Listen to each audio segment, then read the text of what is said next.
ఆత్మ బలిదానాలతో తెచ్చుకున్న తెలంగాణ నీళ్లు నిధుల సంగతి దేవుడెరుగు గాని నిరుద్యోగుల ఆశపడే నియామకాలు మాత్రం ఎప్పటి కొడవని ముచ్చటే అవుతున్నది. అధికారంలోకి వచ్చిన మొదటి ఏడాదే 2 లక్షల కొలువులు నింపుతామని చెప్పిన కాంగ్రెస్ సర్కారు 2 ఏళ్లు దాటినా 2 లక్షలు కాదు కదా, 1 లక్షకు కూడా దిక్కు లేకుండా అయింది. నమ్మి ఓట్లేయించిన పిల్లల పీక విసికినట్టు చేస్తున్నది. కాంగ్రెస్ గెలిస్తే కష్టాలు తీరునేమో అని అయ్యవ్వల కాళ్ళు మొక్కి గెలిపిస్తే రేవంత్ రెడ్డి సర్కారు రేవుతావు లేకుండా చేస్తున్నదని నిరుద్యోగులు రోడ్లెక్కిండ్రు. తెలంగాణ రాష్ట్రం కోసం మార్చి 10వ తారీఖున ట్యాంక్ బండ్ మీద మిలియన్ మార్చ్ చేసినట్టు కొలువుల కోసం మిలియన్ మార్చ్ స్ఫూర్తితోని దిల్సుఖ్ నగర్ రోడ్లు ఎక్కిండ్రు. నోటిఫికేషన్లు లేవు, మా నొసటి రాతలు మారతలేవు.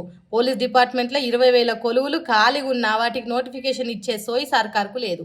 ఏజ్ పెరుగుతున్నది, బతుకు భారం, భవిష్యత్తు అంధకారం అన్నట్టే తయారైనాయి మా జీవితాలు అన్నట్టు కొట్లాట చేసిండ్రు. కానీ తెలంగాణ రాష్ట్రంలో బాధలు చెప్పుకున్నా, బతుకు తెరవ అడిగినా, గుడిసెలు గూలగొట్టినా జనం కంటే ఎక్కువ పోలీసులే ఉంటారన్న సంగతి అందరికీ ఎరుకున్న ముచ్చట్నే. అందుకే వచ్చిన నిరుద్యోగిని వచ్చినట్టు పోలీస్ వ్యాన్లు జీబులు ఎక్కించి స్టేషన్కు తీసుకుపోయినరు. ఇంత ముందు చూపుతోని నిరుద్యోగులను అరెస్ట్ చేయించిన సర్కార్కు ఖాళీగా ఉన్న కొలువులు నింపాలనే సోయి ఎందుకు వస్తలేదో ఏం పాడు. ఇంకెన్నాళ్ళు సర్కార్ కొలువుల కోసం కొట్లాడాలనో ఏమో పోన్రి. జాబ్ క్యాలెండర్ లేదు, నోటిఫికేషన్లు లేవు, లోటపీస్ లేకుండా ఎన్ని రోజులు ఆగం చేస్తారో నిరుద్యోగులను. ఏందో ఏం పాడో.